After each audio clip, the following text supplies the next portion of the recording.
Welcome to the Basil Breen Boombox once again. Sponsored by Robbie Bulger's Didgeridoo. Fair play to you, Bulger. I don't know what I'm going to do with it. I'm going to stick it here for now. You know, he was looking at me doing the podcast and he said, Jesus, looks a bit bare there behind you. You need a few more little knick-knacky, paddywhack, give the dog a bone items. And so here it is. I'm going to stick that there. If it sticks there, hopefully it doesn't fall. We also got the furry wall.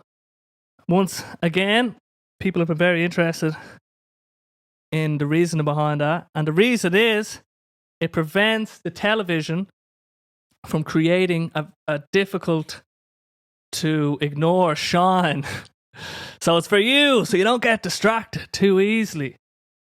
And Dry Robe make great covers for your television. Very expensive covers, but they do the job.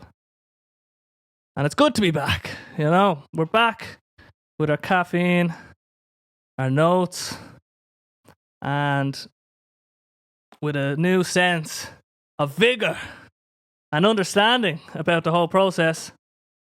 I kind of burnt myself out doing too many things, which happens.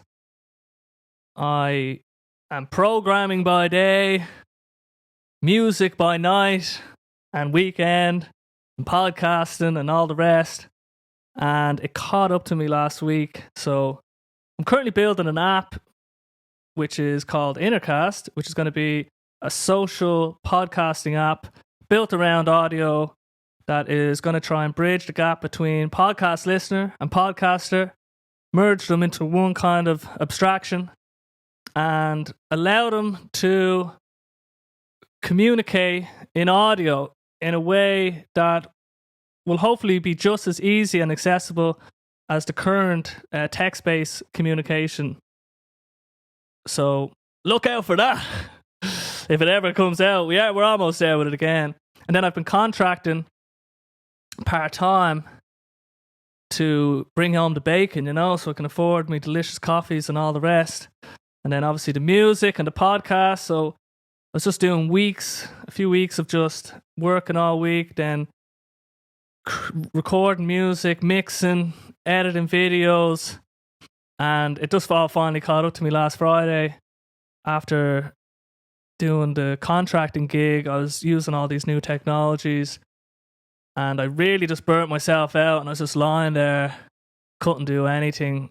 And I just felt like I was an experiment that I was running on myself, where I was being prodded by all these different stimuli and allowing myself to just be prodded and stimulated and, you know, taken advantage of by all these pursuits that I've built up around myself.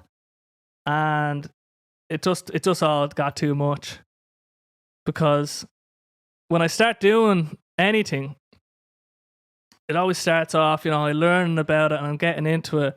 And then I start getting obsessed about doing it in the most optimum and efficient way. For example, this podcast, creating the clips, was a strategy that I was going to use to, you know, help propagate the podcast and let people know that it's happening. So chopping up the clips, that's not that difficult. But, you know, if you want to make the posts the most optimal that they could be, you need to post at the right time. So you do a bit of research. Okay, 11 a.m. looks like the right time. Then you need the right hashtags. So you do some research on your hashtags. And then you're like, oh, it looks like if you post to Reels, you're better off because you might get access to people that wouldn't normally hear about you. So, okay, you're going to post to Reels. That means you can't schedule your posts. So if I don't schedule my posts, then I have to go in and do them in the moment. So that means I'm explicitly aware that I'm posting, and once I'm aware, then that's where the unhappiness comes, because then I'm checking in, I'm looking at it, because I've just done the thing, and it's very hard to remove that from your head once it's done, for me anyway. So I just found I was trying to do too many things in the most optimal way, and it just really started to drain on my happiness. And I found last week my happiness actually just went up as a consequence of not posting on social media. So we have some new understandings and some learnings about how I want to go forward. I want to try and just post and ghost. Post stuff, forget about it, and schedule it. So that means that I'm doing it all in blocks. So I'm not interrupting what I'm currently doing just to post stuff, you know what I mean? And creating the thumbnails and hashtags.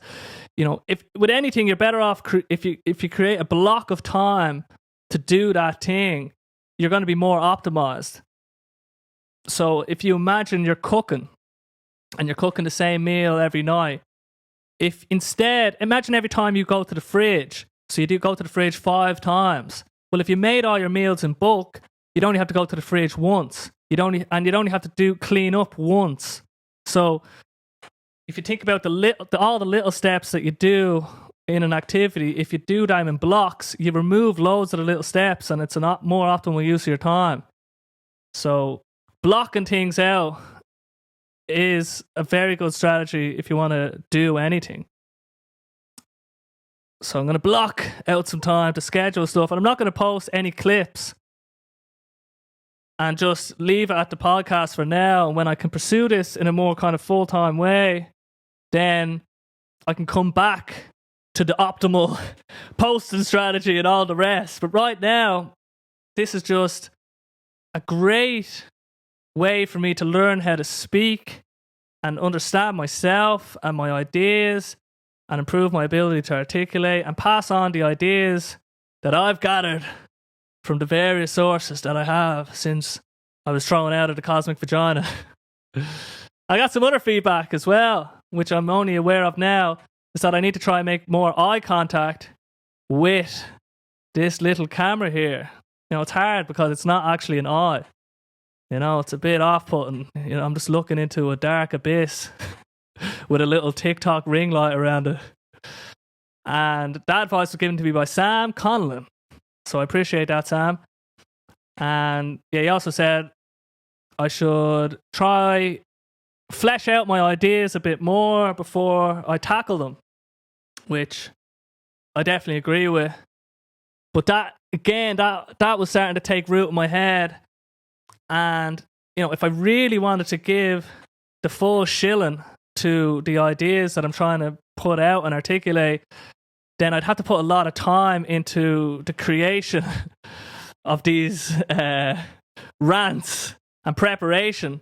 And I do a bit of preparation. I do think about what I'm going to say and stuff, but I was thinking, Jesus, I'm not going to be able to give it the justice that I could if I was to spend, you know, a couple of hours thinking about these ideas and writing on them and deliberating over them. And that was becoming a blocker then to doing this, because what's the point in doing this if I'm just putting out half-baked ideas and ramblings that aren't as good as they could be if I put the hours into them? So I'm going to do my best, Sam, you know what I mean? And he has the best intentions for me. And that's the best kind of feedback, when it's coming from a good place. You need to be honest with feedback, though, even when it hurts, especially when it hurts. You know, it's hard to get feedback from people because your friends will just tell you, that's good. Oh, yeah, I like that. Even though they're not really, they're just like, oh, they don't want to hurt your feelings in a way. But you need to be honest with people if you don't like something. Don't just lie and say, oh, you know, that's just not my cup of tea. That's fine. Or, yeah, I didn't like when you started going into this. And you have to be able to take the feedback in a way that's objective and zoom out. Feedback can hurt, especially when you are very happy about something and you think you've done great with it. And then someone goes, oh, hold on, actually, there's some things here that you could work on. You know, it kind of takes the sting or it adds a bit of sting to the whole thing. But it will improve the overall enterprise going forward. So, you know, I really do appreciate that feedback, Sam, and hope you're keeping well wherever you are. It's been a very long time since I've seen you. Jesus, actually, it'd be good to catch up with you. But I'll say no more. we'll move on now to our another segment, which is recording music. So we were recording 2 songs every weekend, mixing them, making the videos, and that was going well. But it was just taking so much time to do 2 songs in one day. I do a song, and it takes a lot out of you. I have to set up the couch for it. I have to set up loads of stuff and kind of get in the right headspace, and then do it and do loads of takes, because I'm just never happy with the takes.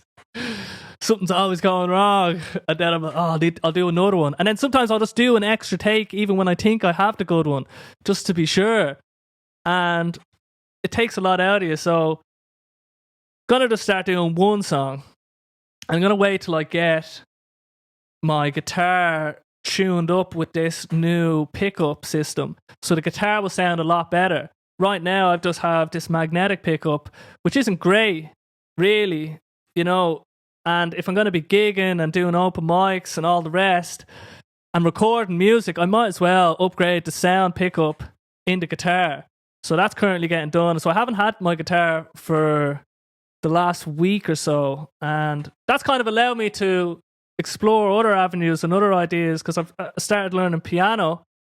Very basic, rudimentary abilities at the moment. But one thing I was experimenting with is writing comedy songs, little short, 30-second to a minute songs, just a comedic take on events or aspects of life. And I think that's going to be very fruitful, because it's combining. I love comedy, and I've built up an ability to kind of create songs and put together lyrics and melodies. So if I can combine them two, then the end result will be a lot better than if I if I try to do comedy now in a separate way, like try and do skits on my own. I'd like to do stuff like that in the future, but I know I can. I've been experimenting with writing comedic music, and I think I can do it well enough that people will hopefully enjoy it. But we'll see. So look out for the comedic mutterings and musical inspirations of Basil Breen. And we have another segment now. See, it's hard for me to segue. I don't say. I wasn't thinking about the transitions between these. I think I'm after mixing up. This segment should have been a bit higher, because it's about social media. And the title is Use or Be Used. So, social media is a tool. And as you could see from the first segment of the podcast, I've been reflecting on my use of this tool. And I think we need to periodically reflect on our use of everything that surrounds us, really, so we can understand why we're doing certain things. And, when I was pursuing everything as heavily as I was with clips and posting, and it becomes too much lean towards the need to be validated by others. And I'm not saying that seeking validation from others is bad. It's actually part of our nature, and it's fine. And we wouldn't post, like, social media wouldn't exist if we didn't need or want to be validated by others. So it's just the nature of the game. But if social media facilitates this desire in a way that is solely optimized and geared towards people's desire to be validated, and it turns it up to 1152 and allows you to kind of indulge in that world and that aspect of yourself in a way that's scaled out considerably much more than what you would have got in the local tribe when you're doing your little bit of fishing with your uncle and he said you're a good fisher, lad. Now we've just scaled this up and pinpointed exactly what it is about the whole sort of dance of validation and human validation, and made an app around it with social media. So we had to be very careful when we're doing stuff and when we're posting stuff, especially me, because I'm extremely extroverted and I'm a show off fundamentally. That's not all I am, and I love being at the center of attention. That's just my personality type. You know, if you see all the things that I do and just zooming out for myself, these are aspects of myself that I could see, and that makes me more vulnerable to being hijacked by that desire to be validated by others. And it's not even a bad thing. These are just traits in me that exist, and they exist in everyone else, but they're probably turned up in me a little bit just because of my personality type. But I can use these powers for good.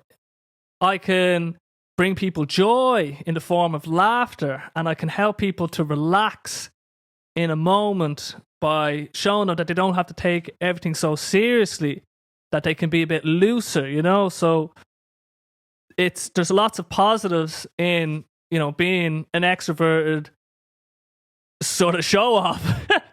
Not saying that I'm even good at anything that I'm doing. I'm just saying that, yeah, sometimes I like being a little dancing monkey boy, you know what I mean? That's what I'm here on this podcast, in a little bit, you know what I mean? So I just had to be very careful how I'm using it and not get caught up in that desire and want to be validated. But that's at the root of sort of any public work that we do. And we shouldn't shun that aspect of our humanity, because it's there and it exists, and we shouldn't, you know, American naive optimism is at one end, and it's a bit extreme, that I can attitude, and it's a bit too much sometimes. But we need a little bit of that. We need a little bit of belief. And we are probably more geared towards the opposite here in Ireland and the UK, Australia, New Zealand, the kind of tall poppy syndrome, cut people down, which it's good, because you don't want to get too big for your boots, and you need people to let you know when you're like, all right, settle down a bit. But it means that we have a propensity to go too far with it. When someone tells you, oh, I'm thinking about doing this thing, and someone else just goes, why are you thinking about doing that? That's so stupid. Why would you do that? That's just a waste of time. And if you're ever in a conversation with somebody and they're just telling you, like, don't be stupid, don't do that, like, there's no encouragement in them at all, you need to cut them out, because you need to be encouraged if you're going to do anything in this world. Because one of the first things that we do, usually, if we have an idea, an inclination to do something, we'll tell somebody, we'll be like, I'm thinking about doing this thing. And if you get cut down, you're just going to be like, oh, I guess I shouldn't do that. Encourage people. Encourage everybody, especially when they have something in their heart and they're willing and allowing themselves to be vulnerable with you in that moment. Don't cut them down. Please don't cut them down. Just say, yeah, fair play, that's a good idea. Oh, did you think about doing it this way? Oh, maybe not that, but what if you did it like this? You know what I mean? Help. You can help. Even if you're saying, look, I don't think you're going to be in the NBA, but like, what is it about basketball that you enjoy? What are the aspects of that? And maybe there's something else that you can put your time into that will be more fruitful. So you can help people. You don't have to just cut them down, basically. And allow people to do stuff in the world so they can inspire other people to do stuff. And it's just a snowball effect. And I can even see it in what I'm doing. I was putting out some music in the form of covers, and met this lad online, Killer Cole, if you're out there. Hope you're keeping well. But he's seen me doing a cover of a Christy Moore song, and he was like, oh, I'm going to do that. I'm going to post a video. He explicitly said that. So just by the act of me doing that. Now there's more music in the world. Now there's more people stepping into what they want to do or into what they think they might want to do even. And veering into the unknown. If you veer into the unknown and push yourself out there, who knows who else you're going to push. And it even happened when I started busking in Skerries. And I was freaked to start busking in Skerries. That was even harder than busking in town. Much harder than busking in town, because now I'm coming out to the people in my town as this version of myself that I want to be. And I'm going to see people that I know. And it was very difficult for me to overcome that. But once I did, I was just so happy with myself. And that made me really made me more bulletproof than when I started. But when I did start, it also inspired other people to start busking. There was this young lad who I don't know by name, but I know him by his spirit and his soul. And he was busking outside Blue Bar, everyone drinking. Must have been like 15, 16. And then I seen him, and I was like, geez, some balls on this lad. I'd be freaked to do that, what he did. And when I seen him, that then inspired me to want to push myself even further with the busking. Like, where are the next steps for me to step into the unknown? So it's this kind of cycle of inspiration, and you're always inspiring people, even if it's positive or negative. To inspire is to breed into. Apparently that's kind of the origin of the word. It has spiritual origins. But to inspire, it feels like it inspirit people. You know what I mean? You're filling people with spirit. Although when I Googled it, I couldn't find anything in relation to that. But it feels good. It sounds nice. And you're always filling people with inclinations and ideas. They don't always have to be positive.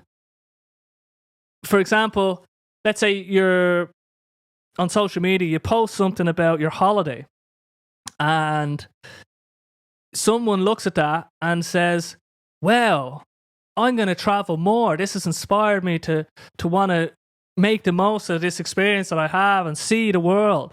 Or someone else could look at it and say, well, my life is shit. Look at all these other people having a great time and feel bad about themselves. So, but you're not responsible for how they respond to what you're doing. But if what you're doing is more in line with sort of honesty and integrity and what you feel is genuinely meaningful, well then I think there's more chance of the inspiration hitting people in a positive way. And I'll say no more. We're not good at the transitions. We're not good at the segues. But what we are good at is mumbling through the silences and the storm that's a brewing outside, like the coffee that's a brewing in me cup. I'm just going to take a little sup now. Jeez, that was probably a big sup. It's getting late. If I drink this coffee too late, I won't be able to sleep tonight. And that brings me to the power of the podcast. So if you imagine, through this podcast, what am I doing really? I'm talking and I'm spitting out ideas that are coming into my head and ideas that I've thought about. And you might think, oh, these ideas, these are his ideas. Well, hopefully you're not thinking that. Because really, Jordan Peterson said this beautifully when he was asked how did he feel about people looking at him as kind of the Messiah. And I'm not saying I'm like Jordan Peterson, but what I am trying to get at is this idea that we aren't the ideas in a way. The ideas have found us. And Jordan said that he is just perpetuating the collective ideas of mankind. So if he was just thrown out into the universe on day one, he wouldn't have come up with any of that stuff that he's able to spit out now, because in his lifetime he could only think about and do so much. But now we have this vast history of philosophy and thinking and ideas and humans that have come before us, and we are just adding on top of that. And maybe not even adding.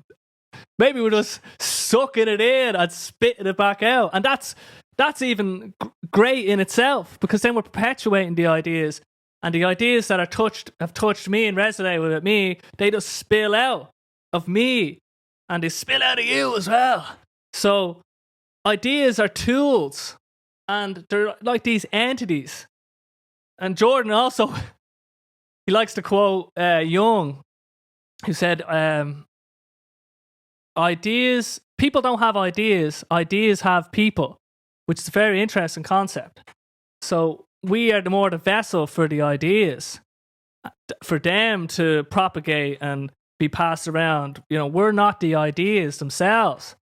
The ideas are like these little creatures that jump and then grow in you and then go elsewhere. So this is just a great way for, if the ideas were like genes. I don't know if you have any of it. There's this great book called The Selfish Gene, which kind of opened my eyes to how complicated structures such as eyes and the human body could come about through the process of natural selection.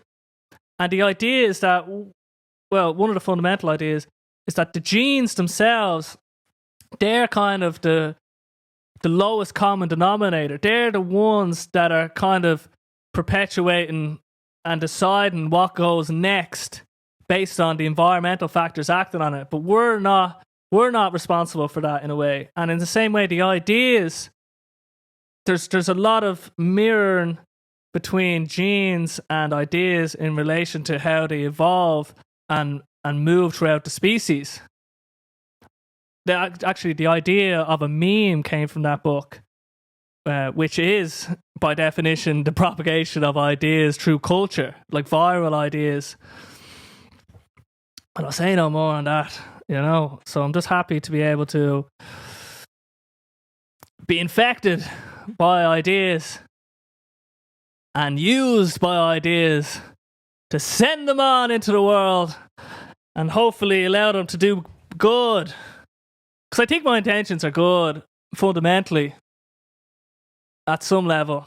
I'd like to see the world get better.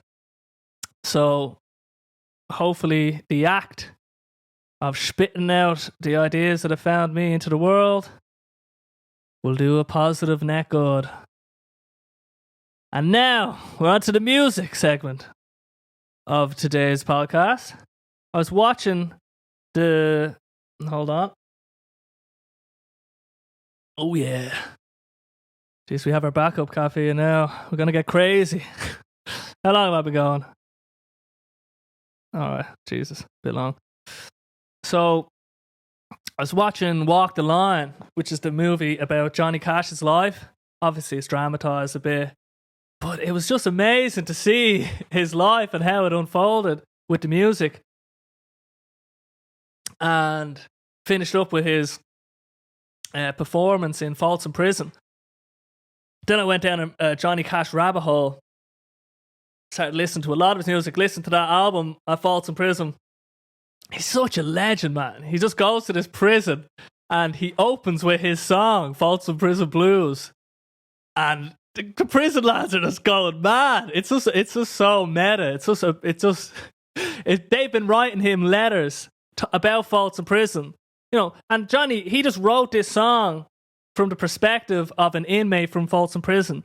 And in an effect, he touched the heart of these inmates. And he ends up even doing a song that one of the inmates wrote. And it's this beautiful song about finding God in the confines of the prison. And honestly, he's such an absolute legend.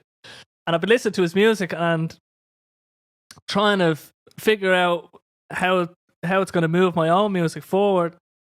And I was looking at the titles of some of the songs. I was like, Ring of Fire. Now, he didn't write Ring of Fire. June Carter, which a woman who eventually became his wife, she wrote that about Johnny and their love interests and intertwining. And it's such a great song, and it's such a great title, Ring of Fire. And I realised that titles are actually a very important aspect of songs. And I kind of took for granted that when I was writing music, the titles could have just come about after the fact when I started writing. And then I was thinking, geez, what if I started with a title and work kind of backwards in a way? Or maybe it's not even working backwards. You have a title, and the title, when, let's say, if I say words to you and then I just ask you to start saying a melody, your inner kind of musical output will sort of hone in on something about what I say to you, and there's something kind of, ineffable or spiritual or unconscious about your gravitation towards certain musical ideas given a word. That word will mean something to you, and it'll trigger certain ideas and melodies in you and words in you. And it was just this revelation, and I started just trying to brainstorm on title ideas and trying to come up with titles, so then I could build songs around the titles in a way. And I came up with I'm going to try to do this a little bit for you now. I finished writing this song actually, and it's called Freshwater Fever. Johnny Cash, he has another song called Jackson, and it just opens with this bit. It's like, we got married in a fever.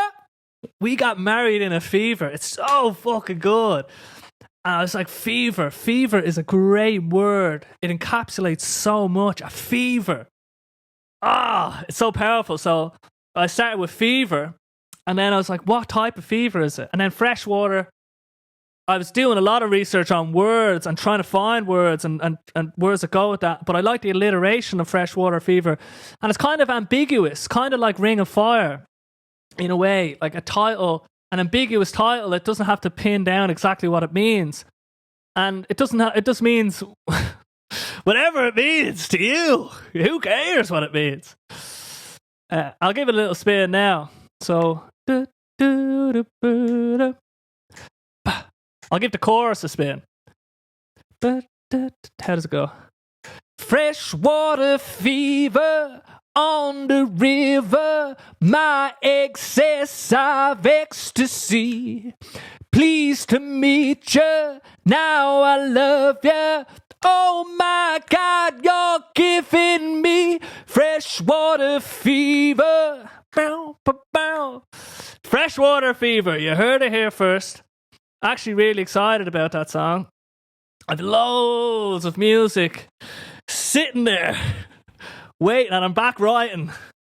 I'm back, and I want to write. I've actually written a few comedy songs, like I mentioned previous, and I'm looking forward to trying to get them out into the world with my rudimentary piano skills. I've been learning piano, and it's coming along. I'm only starting, you know what I mean? But because I have some musical theory and the guitar behind me, I am able to kind of, maybe jump a few steps in a way. And, I'm getting there. I'm putting in the time in the mornings and in the evenings as much as I can. It's sometimes, you're tired and, you don't always get it, but trying to be consistent with it. But I love the piano because it's just it's so perfect in a way in comparison to the guitar. Guitar, you hit the string, depending on how you hold it, the pressure, it can create other unwanted sounds. And depending on how you press the string, but a piano doesn't really care. All that matters is that you press it. It's like this musical button machine, and it's all there in front of you. There's a really good quote in relation to the piano. Every idea conceived of the human heart can be expressed on the piano. It's all there in front of you, and it's just very accessible, and there's just something very sort of addictive about it. I think my brain, even if I'm not getting it, I'm doing like a chord progression or whatever, my brain wants it to resolve so badly, and it'll just keep doing it until it gets there, even if it doesn't get there, you know? And then when you're learning anything, you need to break it into its smallest units. So let's say if you're trying to start with piano, the most fundamental thing, well, from what I can see, one of the most fundamental things is just your ability to hit with your fingers, right? And then what are the various ways you can do that? Well, you can go 1, 2, 3, 4, 5, right? And then 1, you skip 1, right? So you can create all these patterns with your fingers, and you can actually practice the piano without having the piano in front of you. You can practice on a table, just getting your brain used to moving your hands in a coordinated way.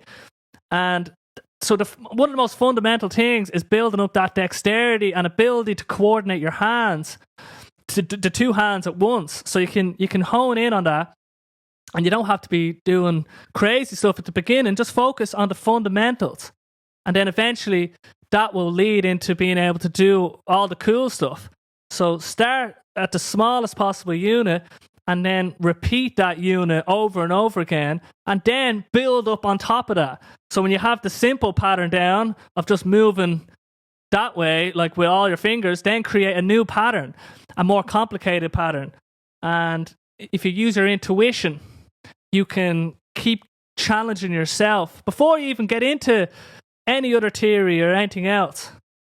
And obviously, but the music theory, though, knowing chords and what they mean, and then I think obviously playing guitar and writing music has helped my ear.